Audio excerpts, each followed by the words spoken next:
కేటీఆర్కి సంబంధించి తెలంగాణ భవన్లో BRS party ఆఫీస్లో జరిగినటువంటి ఉగాది పంచాంగ శ్రవణంలో కూడా అదే జరిగింది.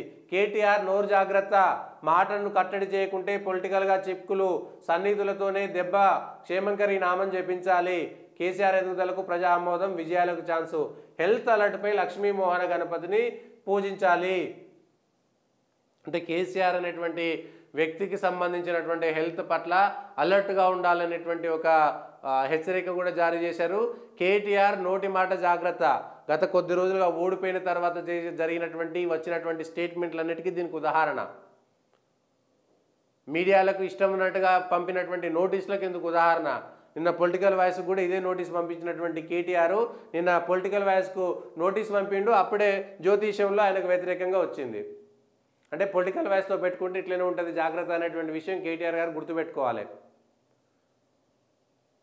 మాటను కట్టడి చేయకుంటే పొలిటికల్గా చిక్కులు ఏమవుతుంది, మా పొలిటికల్ వాయిస్ లాంటి దానికి నోటీస్ ఇస్తే మేమేమో సమాధానం చెప్తాం, లీగల్గా ఫైట్ చేస్తుండవచ్చు. కానీ కోల్పోయేది మీరు, రాజకీయమైనటువంటి ఉన్నతి భవిష్యత్తును కోల్పోయేది మీరు, ప్రజల్లో చులకన అయ్యేది మీరు అనేటువంటి విషయాన్ని గుర్తుపెట్టుకోవాలి కేటీఆర్ గారు. ఈ విషయంలో మాకేం కాదు, ఈ విషయం చెప్పింది కేటీఆర్ నోరు జాగ్రత్త అన్నది మళ్ళీ పొలిటికల్ వాయిస్ చెప్పలే. మమ్మల్ని అవమానించిరు, మీరు తెచ్చుకొని మీరు సంభావన ఇచ్చి మీరు పైసలు ఇచ్చి తెచ్చినటువంటి పంతులు చెప్పినటువంటి మాట. ఎందుకంటే మీకు మళ్ళీ దేవుడి మీద నమ్మకం లేదు, మళ్ళీ క్షేమంకరి నామం జపం చేయాలి, ఇవి చేయాలంటే మరి దొంగతనంగా చేస్తారేమో తెలియదు, కానీ మీకు దేవుడి మీద నమ్మకం లేదని మీరే గతంలో అనేక సార్లు చెప్పుకున్నారు. బలవంతంగా కేసీఆర్ చెప్తూనే పోతారనేటువంటిది.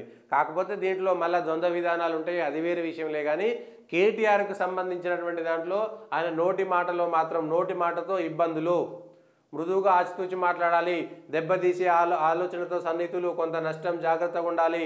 కేటీఆర్ను ఉద్దేశిస్తూ పంచాంగకర్త పఠనం, సమస్యలు తొలగిపోయేందుకు జ్యోతిర్లింగ దర్శనం చేయాలని సూచన. మళ్ళీ జ్యోతిర్లింగ దర్శనం చేసి హిందువులకు జై శ్రీరామ్ అంటే కడుపు నిండదు అనేటువంటి మాట మాట్లాడతారా? ఇదే మాట మాట్లాడారు కదా.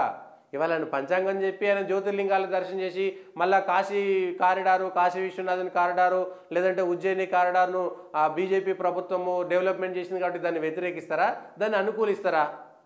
ఈ విషయాలు కూడా చెప్పాలి. ఎందుకంటే మొన్న మేడ్చల్లో మాట్లాడుతూ ముస్లింలకు క్రిస్టియన్ సోదరులకు చెప్పాలి మనమే సెక్యులర్ అని చెప్పారు. మరి ఈ సెక్యులర్ అనేటువంటి వాళ్ళు ఇవెందుకు చేసిరు అనేటువంటి విషయం కూడా చెప్పాలా. మరి ఇప్పుడు వీళ్ళని పాటిస్తారా? అయోధ్య రామాలయం సెక్యులర్ కింద వ్యతిరేకిస్తారా, అనుకూలిస్తారా? ఈ అంశాలన్నీ ఒకదానికొకటి ముడిపడి ఉంటాయి.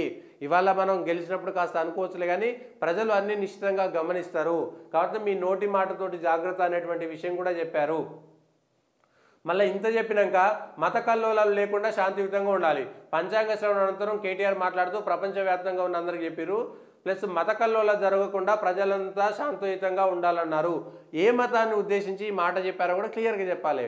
మత కల్లోలాలకు కారణం ఎవరు, ఎవరు ముందుగా రెచ్చగొడతారు, ఎవరు ముందుగా బాంబులు వేస్తారు, ఎవరు ముందుగా దాడులు చేస్తారు అనేటువంటి విషయం పైన కూడా క్లారిటీ ఇవ్వాలి. మత కల్లోలాలు ఎవరి ద్వారా వచ్చిందనేటువంటి విషయం కూడా క్లారిటీ ఇవ్వాలి.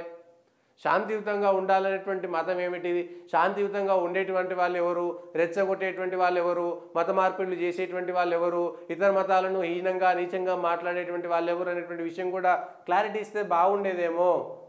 అదే నోటి మాట జాగ్రత్త అడుగుతుంటూ అక్కడి వరకే ఆగిపోయారేమో మరి కేటీఆర్ గారు నిన్న పొలిటికల్ వాయిస్కి ఇచ్చారు కదా నోటీసు, దానికి సంబంధించి జాగ్రత్తగా ఉండాలని వెంటనే మాకు ఇచ్చినటువంటి నోటీస్కు దేవుడు మీకు ఒక నోటీస్ ఇచ్చిండు. మీరు మాకు లీగల్గా నోటీస్ పంపించారు, కానీ పంచాంగం చెప్తేప్పుడు దేవుడే మీకు ఒక నోటీస్ ఇచ్చిండు, జాగ్రత్తగా ఉండాలి, ఇష్టం ఉన్నట్టు మాట్లాడొద్దు, ఎట్లా పడితే అట్లా అని. మేము ఆచితూచి చాలా జాగ్రత్తగా చాలా జర్నలిస్టిక్ అప్రోచ్ తోటి మాట్లాడతాం. సరే మిగిలినటువంటి ఛానల్స్ గురించి మాకు తెలియదు, కానీ మీరు మాకు నోటీస్ ఇచ్చినటువంటి తెల్లారి మీకు దేవుడే పెద్ద నోటీస్ ఇచ్చి ఉండనేటువంటి విషయాన్ని గుర్తుంచుకోవాలి.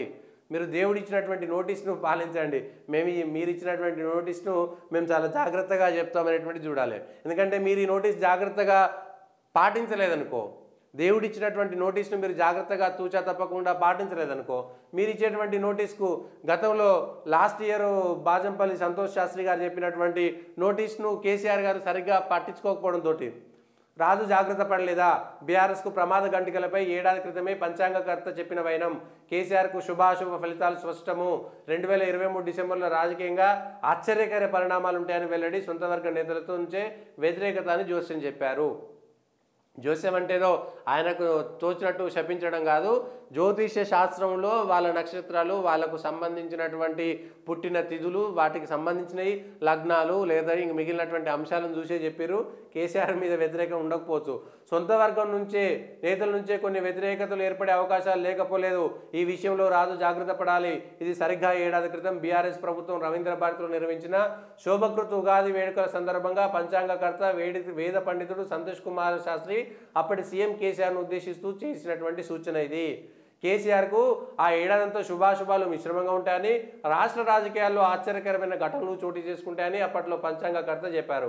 అప్పటికి రెండోసారి అధికారంలోకి వచ్చిన 4 సంవత్సరాలు పూర్తి ఎన్నికల హడావుడి మొదలవుతున్న వేళ కేసీఆర్ను ఉద్దేశించి పంచాంగకర్త చేసిన వ్యాఖ్యలను ప్రజలు గుర్తు చేసుకుంటున్నారు.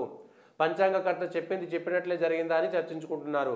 2023 నవంబరు డిసెంబర్ రాజకీయాల్లో ఆశ్చర్యకరమైన ఘటనలు చోటు చేసుకుంటాయని అప్పట్లో చెప్పారు. ఈ క్రమంలో నిరుడు నవంబర్లో జరిగినటువంటి ఎన్నికలు, డిసెంబర్లో వెలువడ్డ ఫలితాలు అధికార బీఆర్ఎస్ పార్టీకి ఓటమి పాల్గొనడానికి గుర్తు చేసుకుంటున్నారు. సొంత వర్గం నుంచే కొన్ని వ్యతిరేకతలు ఏర్పడే అవకాశం ఉందంటూ పంచాంగకర్త చేసిన వ్యాఖ్యలు నేపథ్యంలో కొన్నాళ్లుగా బీఆర్ఎస్ నుంచి ఇతర పార్టీలకు జరుగుతున్న నేతల వరుసలు గుర్తు చేసుకుంటున్నారు. పోయినసారి చెప్పినటువంటి పంచాంగాన్ని గట్టిగా పట్టించుకోలేదు కేసీఆర్ గారి కంటే. కేటీఆర్ గారి కంటే నమ్మకం ఉండకపోవచ్చు దేవుడు అంటే, కానీ కేసీఆర్ గారికి నమ్మకం ఉంటుంది కదా, మరి ఎందుకు పట్టించుకోలేదు?